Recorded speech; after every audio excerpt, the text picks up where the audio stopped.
예, 오늘 국민의힘 새 원내 사령탑에 비대위원장 직무가 정지됐던 주호영 의원이 뽑혔습니다. 그런데 정진석 비대위원장이요. 윤리위원 가운데 한 명인 바로 유상범 의원에게 보낸 카카오톡 문자 메시지가 이준석 전 대표 제명을 시사하는 거 아니냐 논란입니다. 바로 화면 보겠습니다.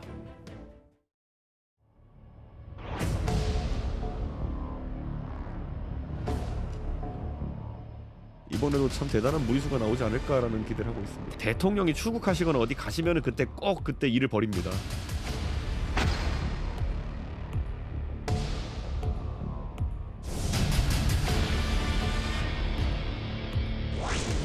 제가 뱉어냈던 양두구육이라는 탄식은 사실은 저에 대한 자책감 섞인 질책이었습니다. 돌이켜보면은 양의 머리를 흔들면서 개고기를 가장 열심히 팔았고 가장 잘 팔았던 사람은 바로 저였습니다.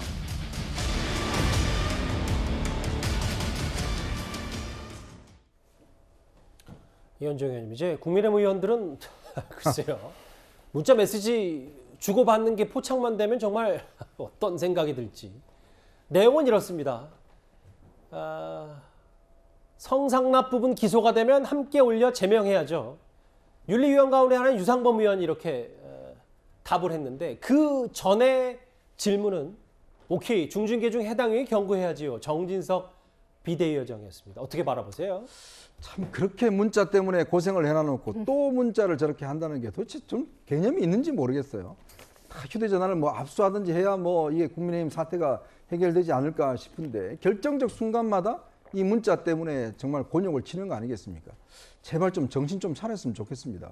아니 왜 그 자리에만 가면 저렇게 다 문자를 저렇게 기자들이 뻔히 그 카메라를 들이대고 있는데, 물론 이 문자는 지금 오늘 한 게 아니라 지난 위에 있는 이제 징계 문제 관련해서는 뭐 8월 13일 날 했다고 그래요. 당시에 일반 의원일 때 유상범 의원이 이제 당시 윤리위원이거든요. 윤리위원일 때 이제 저 문자를 해서 뭐 이 기소되면 제명돼야 된다는 이야기를 했는데, 저렇게 또 이준석 전 대표가 이렇게 주장할 만큼 또 오해를 불러일으키지 않습니까? 그러니까 참 이 절박성과 지금 이 사태에 대한 심각성, 이런 부분이 지금 국민의힘 지도부에 과연 있는가라는 부분들을 솔직히 의문스럽게 만드는 지점인 것 같습니다. 예.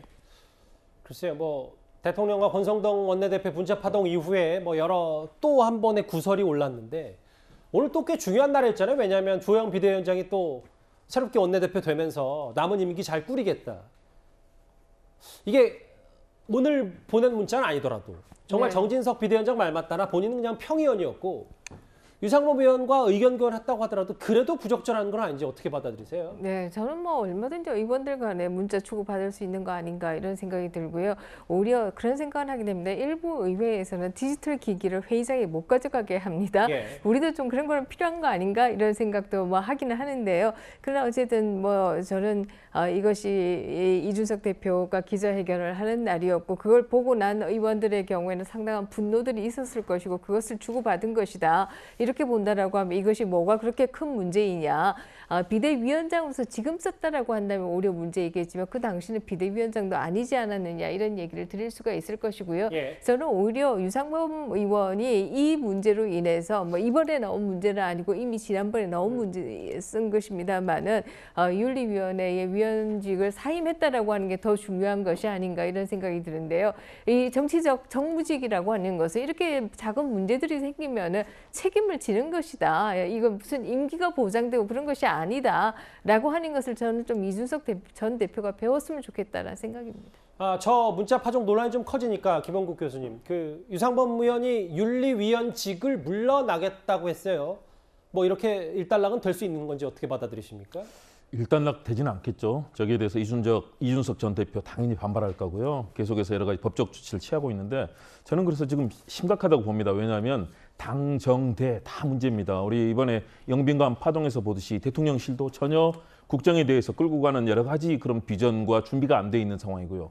당 내부는 집권 여당입니다. 일반 정당이 아니고 집권 여당이기 때문에 모든 것은 국민들께 책임 정치 그리고 국가에 대한 비전을 보여줘야 되는데 그것이 아니고 전직 대표를 쫓아내기 위해서 어떻게 할 것인가. 더군다나 정진석 의원 같은 경우는 국회 부의장까지 지낼 정도로 당내 예. 중진 의원이거든요. 그리고 비대위원장이 후보로도 이미 거론됐잖아요. 그렇다면 서로 간에 저런 것들이 나오지 않도록 더 사실은 마음은 분명히 정치니까 있을 수 있죠. 그러나 저렇게 되지 않도록 이 집권 여당이 더 실력과 능력을 보여줘야 되는데 지금은 총체적 난국입니다. 결국은 이 외교를 위해서 외국에 나간 대통령에게도 부담이 되는 거고 또 이준석 대표 이 싸움 되면서 앞으로도 이게 쉽게 가라앉지 않을 겁니다. 좀 더 집권 여당 같은 그런 모습을 보여주길 기대합니다. 유엔 제소 얘기까지 이준석 전 대표가 얘기를 하고 있어요. 법적 수단 다 할 것이다.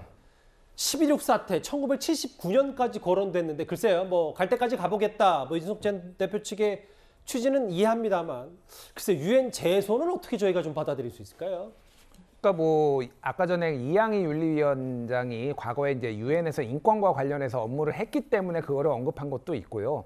또 하나는 지금 뭐 여기에도 나오지만은 지금 뭐 김영삼 총재가 국회에서 제명당하고 나서 여러 가지 이제 문제가 있었기 때문에 그거에 대해서도 언급한 것으로 보입니다. 그러니까 유엔 제소를 실제 할지 안 할지는 모르겠으나 끝까지 간다. 이거 내용은 제명을 하더라도 윤리위에서 끝나지 않는 네버엔딩 스토리가 될 것이라는 거에 예고편 정도로 보면 될 것 같습니다. 제가 한마디만 드리겠습니다. 유엔이 얼마나 바쁜데 이준석 대표의 이 사태 문제를 거론할 만큼 여유 있는 곳이 아니잖아요. 유엔 얘기, 11.6 얘기까지 꺼내 이준석 전 대표였습니다.